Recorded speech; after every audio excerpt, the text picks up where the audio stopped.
Brutal. Brutal way that she suffered. Why somebody would want to do this to somebody else is beyond my comprehension. A barbaric killing. She was wrapped in tape, and she had had a sock shoved down her throat. This is against every woman's instinct to leave your friend behind. A dark mystery with multiple suspects. He handcuffed her and threw her in the back of a van. This was not somebody in law enforcement at all. This was an abduction. He's on parole, and he knows that we're looking at him. He was not a truth teller. Well, is that because he's somehow involved in this homicide? The truth will be revealed. At least now we could say for sure, his DNA is not supposed to be there. I mean, I wasn't physically jumping up and down, but inside I was. Every day in North America, dozens of people are murdered. The key to solving the toughest of these homicides lies in the final 24 hours of the victim's life. To crack the case, detectives must reconstruct that critical timeline. The minutes and hours containing evidence that can help unlock the mystery and catch the killer.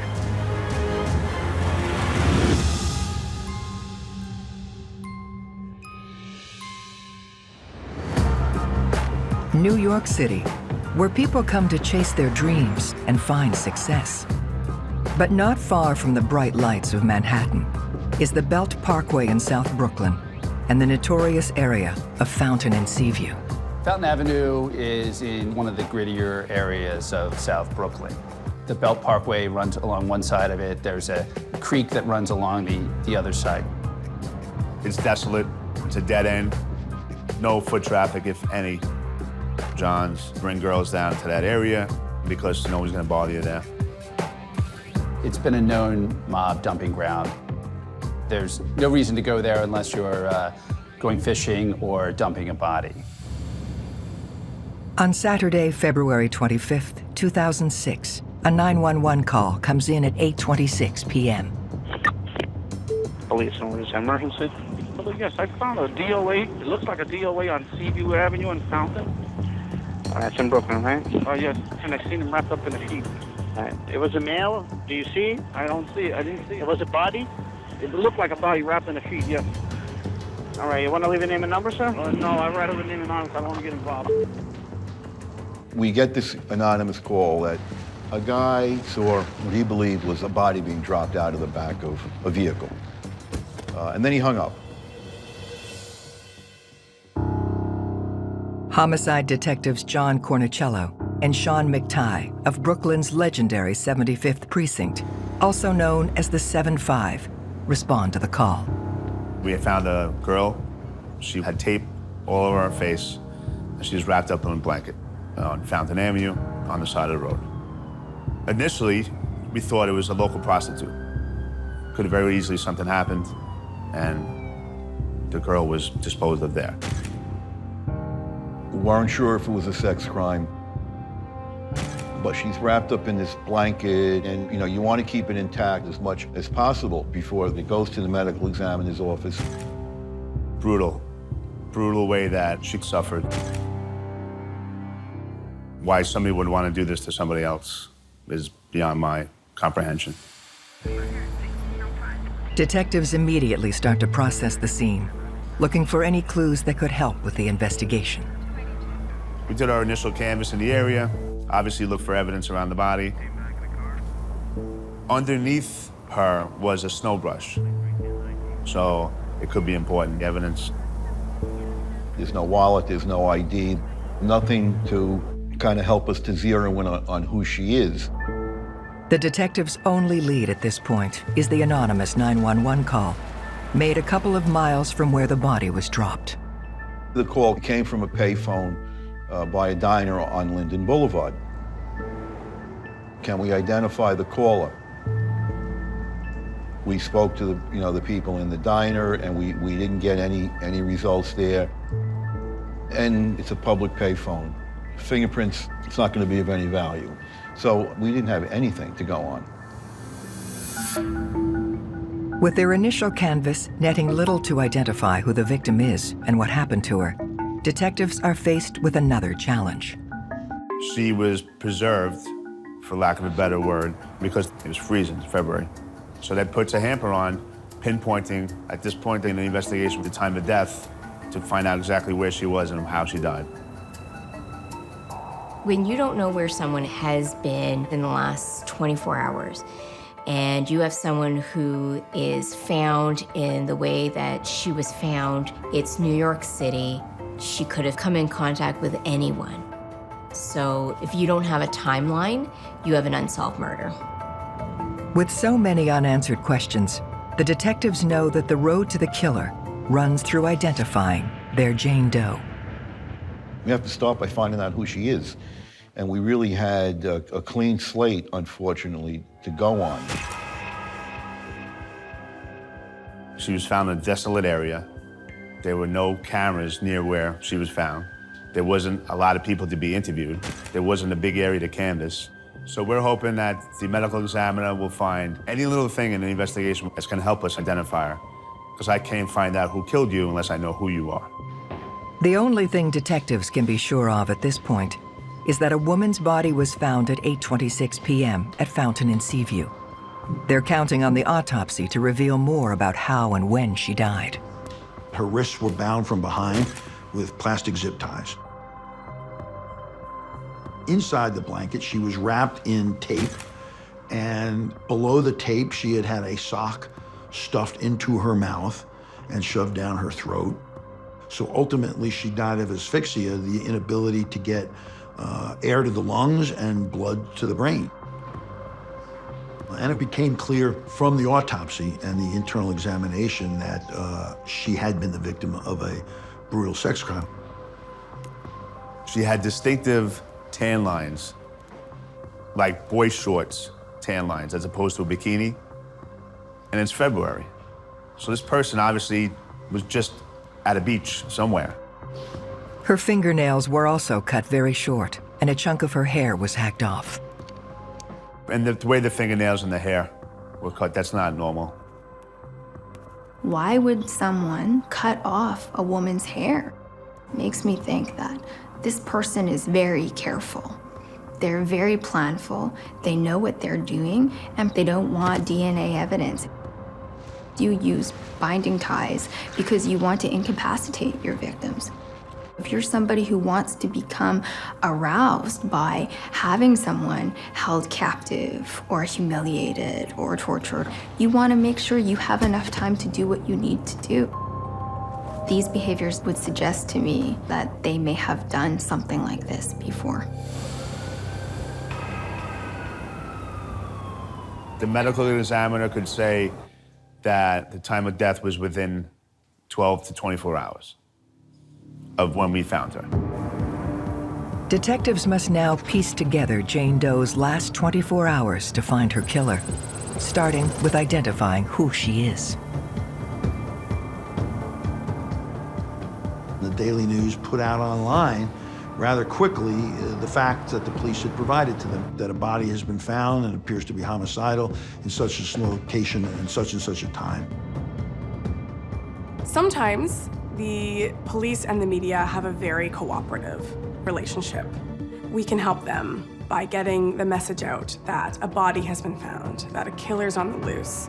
You know, asking for help from the media to get the word out about it so they might be able to identify who this person was. And that message goes out to millions of people very quickly. The morning after Jane Doe's discovery, a young woman, Alejandra St. Guillen, comes into the 75th precinct. She's seen the news bulletin and has information. Her sister is missing. We bring her in the interview room. I ask her, why do you feel that this person is the person you think it is? She says her sister just got back from vacation from Florida, visiting with her mom and her stepdad. And she was out with friends the night before. So that's important because of the tan lines.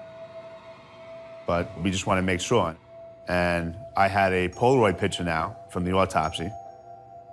And I showed her the picture and she was obviously distraught.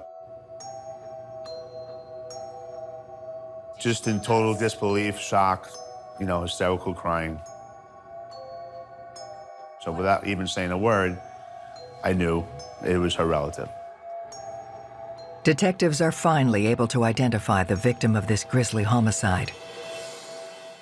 She's 24-year-old Imette St. Guillen. Imette was from the Boston area.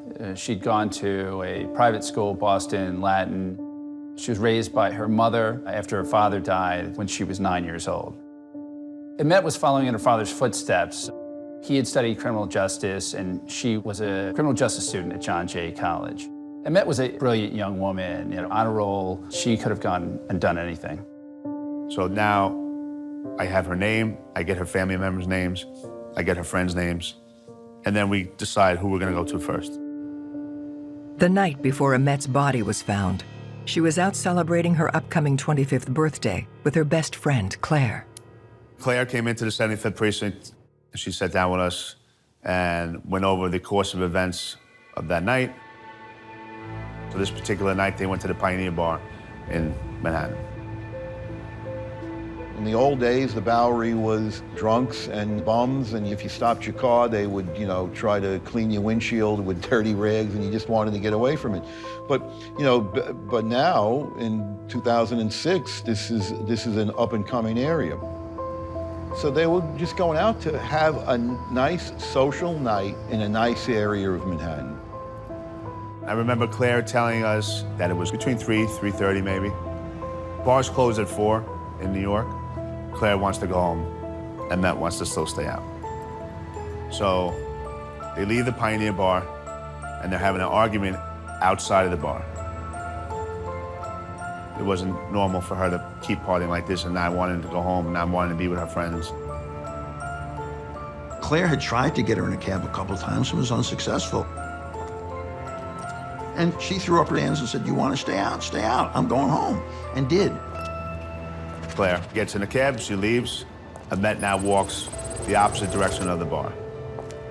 That's 3:30.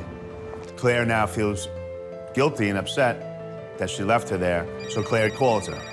That's probably 3:45. "Where are you? I'm gonna come get you. I'm gonna bring you home." But Imette doesn't know what bar she's at. She said, "I've got a drink. Once I finish my drink, I'm leaving." Claire's worried about her, but eventually Imette convinces her that everything's gonna be okay. I mean, this is against every woman's instinct to leave your friend behind. And that's the last time she ever spoke to her. Detectives have determined the last time anyone spoke to Imette was around 3:45 a.m. She was in a bar alone and had just left her best friend, Claire. But they don't know which bar. I need to know, where did she go when she left Claire? When Claire pulls away in that cab, did she go north, south, east, west? Did she have a fight with anybody? Did somebody give Imette a ride home? A million questions, because we have to find out what happened to this girl.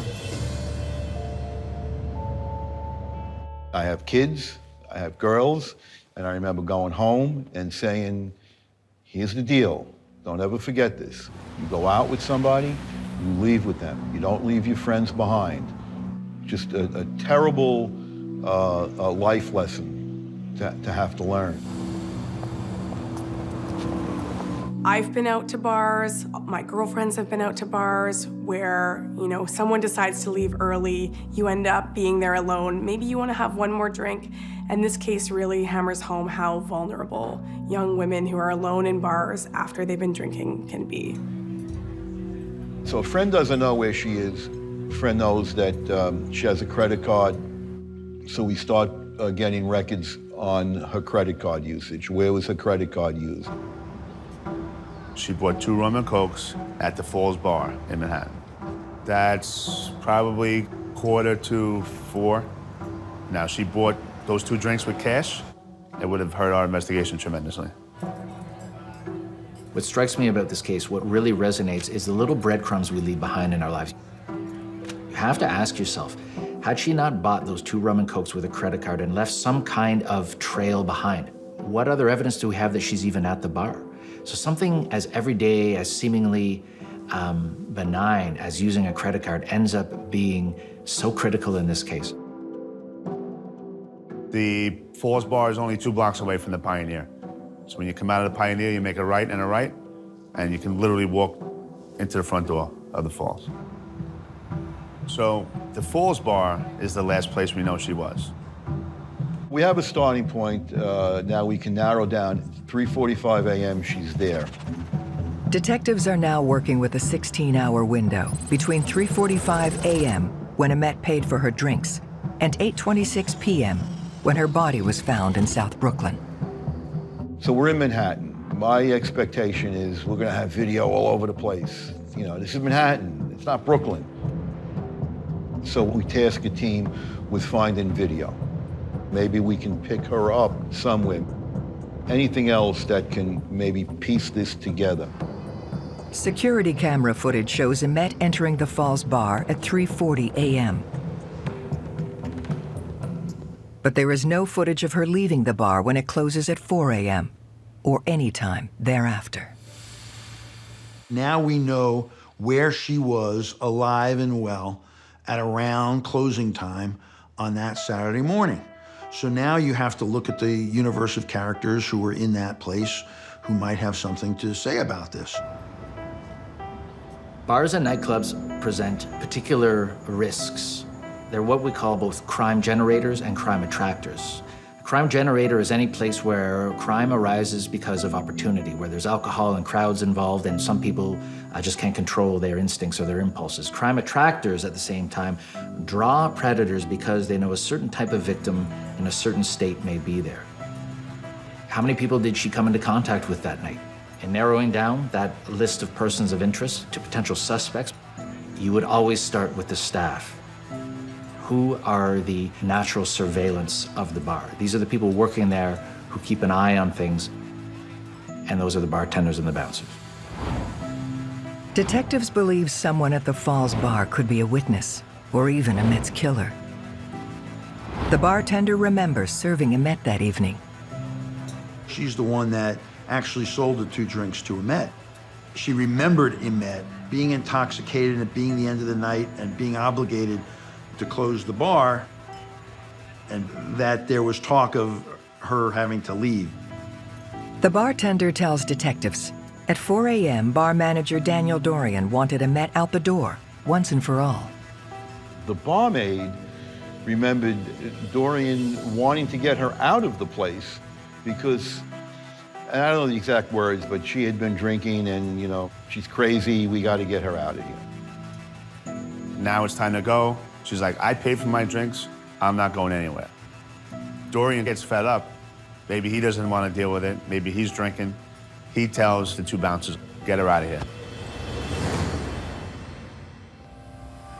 Daniel Dorian's name is well known to police. His family owns a number of bars across the 5 boroughs. Dorian was a piece of work. I mean, first he said he didn't remember her even being in the bar. He said, well, I was working, counting the money for the night proceeds. So I don't know what you're talking about. So on one hand, you have Dorian's statement, and then you have the barmaid who paints a whole different picture. So now, again, that's like, ooh, you know, why is he being evasive? He was not a truth teller. And one has to ask oneself, well, is that because he's somehow involved in this homicide? You know, you go back to a hunch, the story, just something was missing. And he says he didn't know anything, he didn't see anything. Something just wasn't right. Their suspicions raised by how Daniel Dorian's story contradicts the bartender's. Detectives question Dorian about his whereabouts after the bar closed at 4 a.m. And he says he's in an office in an isolated area. He's providing an opportunity where he's by himself, and now he's got this wide time frame of, well, I don't know when she left, I don't know when they left, and then I was there for maybe another hour. The bar's already closed. Nobody was with this guy. So that's something we keep in the back of our mind. Maybe he had something to do with this. Under the circumstances, it's just too many things that have to be answered, you know, that leave a question in your mind as an investigator. It raises him to, you know, to a pretty high level. Did he try to pick her up and then did something go bad and now is he off her? Detectives have zeroed in on bar manager Daniel Dorian as their first suspect in the brutal murder of 24-year-old criminal justice student Imette St. Guillen. If you're telling me you closed the place up, she was there. We know what time she was there from the receipt. But he's just saying, I don't know who this girl is. Obviously, there's something more to that. The Falls was connected to the Dorian family, a notorious family in New York for several reasons. The patriarch, Red Dorian, was known as a bootlegger back in the 20s. The family opened a bar on the Upper East Side called Dorian's Red Hand after the patriarch. It was known as a place where prep school kids could go and get drunk and hook up with each other. That bar became notorious in the mid-'80s for the Jennifer Levin murder, the Preppy murder. It was a black eye for the family. In this case, we see Dorian lying initially about his alibi. This is not that uncommon in that people lie in murder investigations all the time and they think they're white lies, and in reality, they can really derail an investigation.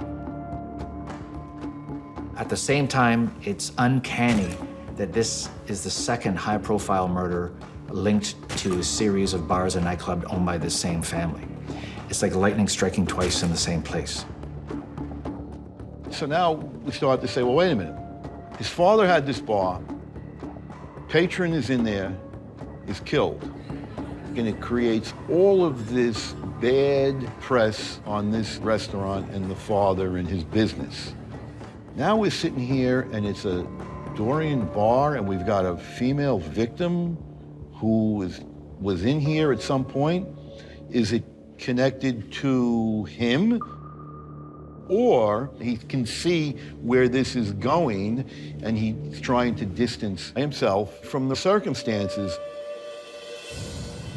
As detectives weigh their next move with Dorian, there is an unexpected development in the case.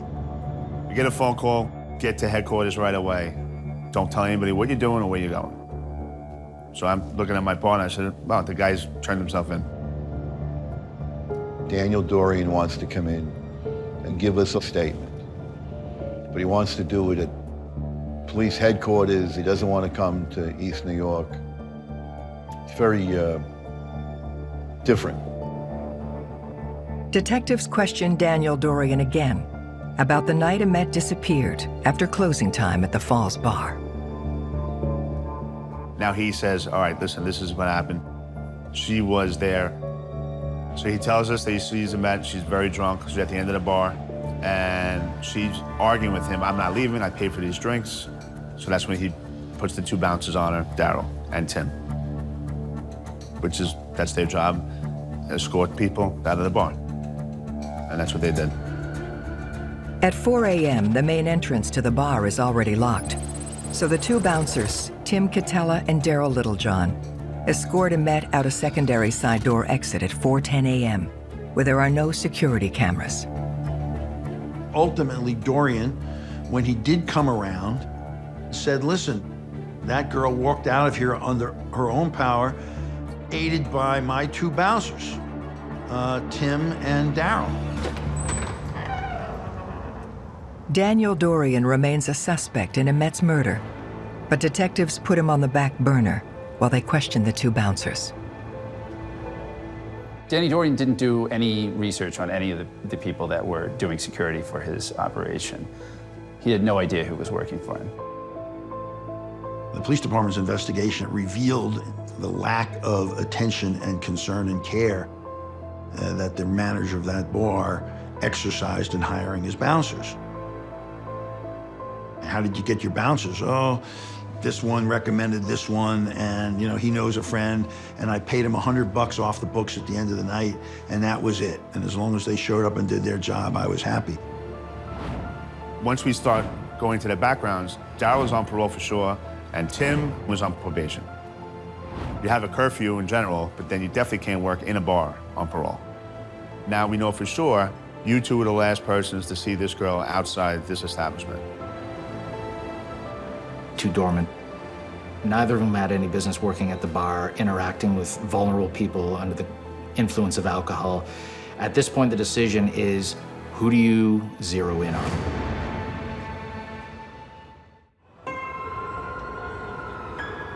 Detectives shift the focus of their investigation to two bouncers at the Falls bar, Tim Catella and Daryl Littlejohn. They both escorted Imette out of the bar at 4:10 a.m. So now we're going to circle back and ask them what happened. How did you get home that night? Detectives start with Tim and ask him to come to the 75th precinct to answer some questions. Tim lived in Staten Island. Daryl lived in Queens, complete opposite directions. So Daryl would go north in Manhattan towards either the bridge or the tunnel, and Tim would go to take the ferry over to Staten Island. Maybe 4:15. He said, I went to the ferry and I saw Daryl talking with Imette. But he says he has no clue to what happened to either Littlejohn or Imette after he walked in that direction. Detectives need more than Tim's word to corroborate his story, but they're putting him on ice until they talk to the second bouncer, Daryl Littlejohn. Daryl Littlejohn's an ex-con. He was on parole at the time, and his employment at Dorian's bar was a violation of his parole agreement. With Daryl Littlejohn directly in their crosshairs, detectives use his parole as leverage to haul him into the 7-5 for questioning. So start with a basic timeline, just like we have in the case. Tell me your daily schedule, tell me your routine. How do you get to work? How do you leave work? What are your hours? How long have you been working there? Do you remember this girl? He said he argued with her about racism and crime with black men. Daryl said he was a U.S. Marshal, which we know he wasn't. And they were just arguing about crime, how the statistics for black men are off than they should be. It was just a basic argument at a bar. He says he walked her out the door and she was on her way. He doesn't know how she got home, if she got in a cab or a subway, nothing. Littlejohn denies having anything to do with Imette's murder, but detectives press him for details about what he was doing between 4:15 a.m., when Tim walked away from him and Imette, and 8:26 p.m., when her body was found in South Brooklyn. He's on parole, and he's also very cautious, and he knows that we're looking at him. I mean, we talked to him for 2 days, over 8 hours and 8 hours. He never said, I don't want to talk to you. He'd say, I borrowed my ex-girlfriend's car and I was with her. I went to see my mom in the nursing home. He went to the nursing home. He didn't go visit his mom. I asked him, I said, maybe he went home with Imette. Maybe they had sex and she had a heart attack and died. Is that possible? But he was a career criminal. He wasn't talking. Detectives are being stonewalled by Daryl Littlejohn, but they've obtained warrants for a sample of his DNA and to search his house and vehicle. This was front page news. And so when the police department executed a search warrant on Daryl Littlejohn's home in Queens, the camera crews from the local TV stations were on scene, and they led their news story with a live shot from in front of the home. We find empty bottles of bleach in the garbage. If he cleaned up the house with bleach, he was going to destroy DNA evidence. So the crime scene investigators took apart the drain in the sink, looking for hair fibers or blood. It was spotless. It was devastating. Adding to detectives' frustration is the pressure from the ongoing media coverage and the public's desire to see Imette St. Guillen's killer brought to justice. She was a sable-eyed beauty is the way the Post used to describe her. She was a grad student. She had a very strong will, and she went her own way. It was a reminder that things can happen and the city's a dangerous place. You go out with friends, you're in a bar, you're having drinks, you're having a good time, you're having a celebration. Your friends go home, you decide not to go home with them, and then you're never seen again. It's shocking, and it hits home, because So many people will sit there and say, I've done that. And that's what really, I think, took over everybody's attention. When a case has sort of captivated the attention of a city, especially a large city like New York City, there can be an immense amount of pressure for investigators to solve the case quickly, especially if there is a concern within the community that there could be a killer in their midst and that they might be next. By getting the message out, the public might be able to report suspicious activity that they saw when they were leaving a bar late at night. Basically, they can be the eyes and ears for investigators when they weren't there. The persistent media coverage eventually unearths a significant lead for detectives. A young woman who was a college student at York College was watching a newscast, and she had been a victim of an unsolved crime just a short time earlier, back in November of 2005, and she saw in the background with the Klieg lights of the camera, she saw Daryl Littlejohn's van, and she said, "That's the van that I was abducted in." She had been on her way home from college classes when she was abducted by a man who seemed to be some sort of law enforcement and was suggesting that he was going to arrest her, and he handcuffed her and threw her in the back of a van. But it gradually occurred to her that this was not somebody in law enforcement at all, and this was an abduction. And so when the van slowed down and rolled around a corner, she opened the door and jumped out. And she escaped and survived. So what happens is the police take Littlejohn and put him in a lineup, but she can't make an identification of him. But the significance of this young woman's abduction was that there was a pattern to Daryl Littlejohn's conduct that was so similar to Imette's case. He engaged young, attractive women and pretended to be in law enforcement and then abducted them, and they met foul play. Everyone was a suspect until Daryl Littlejohn emerged as a real suspect. With a pattern of behavior and the means, detectives are certain that Daryl Littlejohn is the only person who had the opportunity to kill Imette.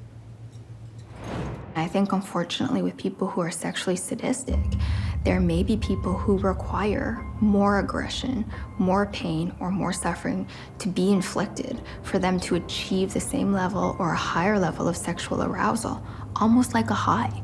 We would call these people increasers. So for him, there's an increased likelihood that he has fantasies that are compulsively driving him to do this, and that because he's aroused by power, control, and domination and hurt, increases the likelihood that homicide would be the result of any of the sexual attacks that he may perpetrate. With the clock ticking, detectives interview a new witness, a security guard who works nights in the area where Imette's body was dropped. He remembers walking along Fountain Avenue and seeing a minivan, and a guy is inside the van on the phone because the phone's lit up. He didn't give us a plate. He didn't say for sure that was Daryl, but the same type of minivan that Daryl owns. The fellow that worked at the landfill as a night watchman, his shift was supposed to be from 7 p.m. to 7 a.m., 12-hour shifts, but he wasn't always on time. The police department got his Metro card, and they were able to trace exactly when he boarded the first train or bus in the Bronx and took the train to Brooklyn and then got on a bus in Brooklyn to go to his job. So he's supposed to be at work at 7. It's late. Now it's 7:30 as he's walking down this route on Fountain Avenue. Timing is unbelievable. He was at the right place at the right time. The evidence was overwhelming that this was Daryl's van, and of course the description, limited though it was spot on. I felt very confident Daryl Littlejohn was not just the person who dumped the body, but he was also the killer. Detectives are closing in on Imette St. Guillen's killer, Daryl Littlejohn, but their evidence in the case is entirely circumstantial. Particularly if you wind up with a circumstantial case with no confession, with no eyewitnesses, the timeline becomes all that more important because your circumstantial evidence that you collect and gather either fits or it doesn't fit. And a lot of that has to do with the timing of certain things that happened leading up to the murder and then in the investigation after the murder. Detectives do have an eyewitness account of a van matching Daryl Littlejohn's in the precise area where Imette's body was dumped. And one detail stands out. The driver was using their cell phone. Within a very short time, we had gotten a warrant for Daryl Littlejohn's phone records and cell tower records indicating the location of the towers that handled calls that he received at a certain time. And it turned out to be highly significant because eventually we were able to determine that there was a woman who was calling Littlejohn, and when she got disconnected, either intentionally or otherwise by Littlejohn, she called him back. And so there were these two phone calls that were made at crucial times, hitting off specific towers in Queens and in Brooklyn. It put him driving from Queens to the general location where the body was found and back again, right at around the time that the night watchman puts this vehicle there. Detectives have now placed bouncer Daryl Littlejohn exactly where Imette's body was dumped, less than an hour before police were called to the scene at 8:26 p.m. The phone records, to me, are extremely important because they nail down the time. They put him doing something, not just in general, but at a relevant time. But without physical evidence or a confession, they can't link Littlejohn directly to the murder. We see in Imette's case that they get really to sort of the seventh inning stretch in this case. They have nearly all the circumstantial evidence they need, but there's just that one missing ingredient to allow them to make the final push to the knife. And a lot of investigators may have rolled the dice and gone to trial with what they already had, but we see them hold out and stay focused, looking for that final piece to close the circle. And that often can mean the difference between making an arrest and someone being acquitted at trial and making an arrest and making sure that person never gets out. But then, detectives get the break they've been hoping for. Ken's calling me. The only thing he could say is, "We got DNA." I said, "What?" "We got..." It was an interesting case. Ken calls up and he says, "We got DNA." Forensics have come back on the snow brush found near Imette's body. Daryl Littlejohn's DNA is a match. They could have easily have left it behind, and had they done so, we would have been without a piece of evidence. But I'm grateful that it was whatever number of feet away from the body, and a detective chose to pick it up. I don't know, something about it made him say, "I'm going to take this," and that turned out to be very fortunate. Littlejohn's DNA also matches a speck of blood found on one of the zip ties used to bind her hands and feet. So at least now we could say for sure, this is him. His DNA is not supposed to be there. I mean, I wasn't physically jumping up and down, but inside I was. It solidifies all of this circumstantial evidence to the fact that his DNA is there. How could his DNA be there if he wasn't responsible for the killing? We were so involved in this case, and it was just, you know, when we finally got the piece of evidence, it was just, it was overwhelming. Detectives can now piece together Imette St. Guillen's final 24 hours. So we know that Claire and Imette leave the Pioneer Bar around 3:20. They're there out front talking and arguing about going home till about 3:30. Claire gets in the cab, she goes home. Imette goes to the Falls Bar. She orders her 2 drinks at the Falls Bar, probably around 3:45. She got into a conversation with Daryl Littlejohn in which she was talking about the criminal justice system and the incarceration rate of black people. I believe he was offended by what she said and decided that this is the woman he was going to prey on. I think either he offered her a ride or he followed her walking and then forcibly put her in the car. She ends up in Queens in his residence. From that point on is when, obviously, something happened between Daryl and Imette. She was beaten up and raped pretty badly. There was evidence that she struggled with him and he strangled her. Detectives now estimate that Imette was murdered between 5:15 and 7:15 a.m., based on the final autopsy results. Now he's got to get rid of the body. So why did he choose that place? Maybe he had driven past it dozens of times and said, well, that'd be a good place to dump a body. I don't know. As Daryl Littlejohn drags Imette's body out of the van, his snow brush falls out onto the ground. One thing that I'm grateful that crime scene had the foresight to pick up was a little cheap brush, because ultimately it turned out to be important. But one question remains unanswered.